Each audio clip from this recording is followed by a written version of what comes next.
Picture this. You're crossing the finish line of your first marathon or half marathon. You're upright, you're smiling, maybe crying a little. Your legs are tired, but they're not destroyed.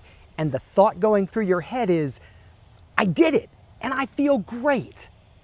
That's the goal. Not just finishing. Finishing strong. Finishing injury-free. Finishing in a way that makes you want to sign up for the next race. And if you're a runner over 40 who's been wondering whether run-walk intervals might be the thing that finally gets you there, this video is for you. Because today, I'm going to show you not just what run-walk intervals are, but which intervals to use, when to use them, and how to find the combination that works for your unique body. Here's what I see happening all the time with runners our age. You set a goal, a marathon or a half marathon, and you start training, and you push yourself. You run until your lungs burn. You hit the pavement even when your legs are dead, because that's what runners do, right?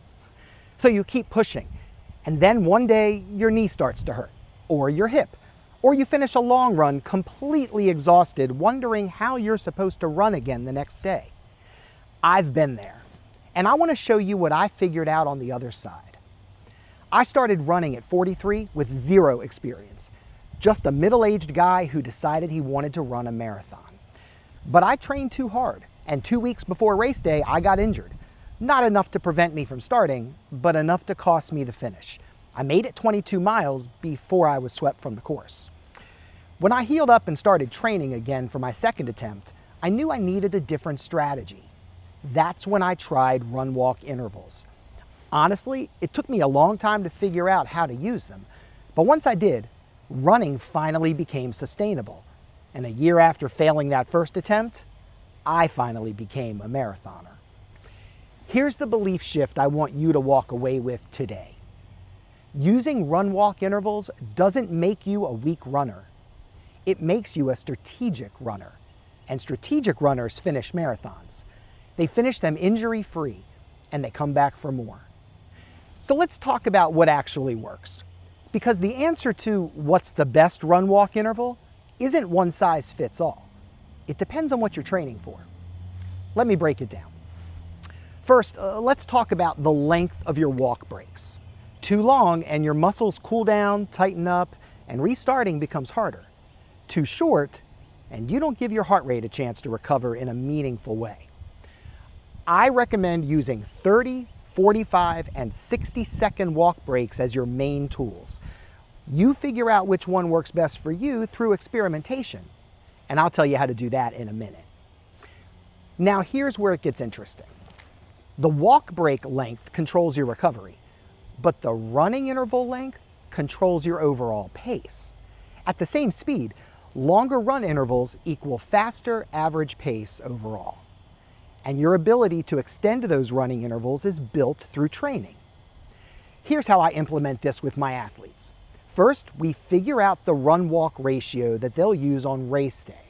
Let's say it's 2 minutes running, 1 minute walking. Once we have that anchor, everything else scales around it. Easy-paced long runs drop to 1 minute running, 1 minute walking. Less intensity, full recovery. Speed workouts go to 3 minutes running with 1 minute walk breaks. The walk break stays consistent. The run interval changes based on the purpose of the workout. If you've never tried this before and you want to keep it simple in your next long run, try a 1-to-1 interval. After a few weeks, either lengthen the run interval or shorten the walk breaks, but not both. Then see how you feel after your workout and make adjustments.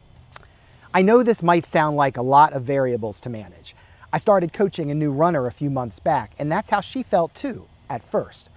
But she tried it, and after training with strategic run-walk intervals, just last month, she crossed the finish line of her first marathon. Afterwards, she felt strong and confident, and she's already training for her next race. That's what this system does when it's applied correctly, and it can work for you too. Now you have a framework to start with. You experiment, you pay attention to how you feel, you adjust. Over time, you'll land on the intervals that work for your body. And if you'd like some help and want to train with a coach who's been there before, click the link below to schedule a free video chat with me directly. And if you're not ready for that yet, that's completely fine. Keep coming back here. I'll keep showing up too. There's a lot more for us to talk about. So I'll see you next week.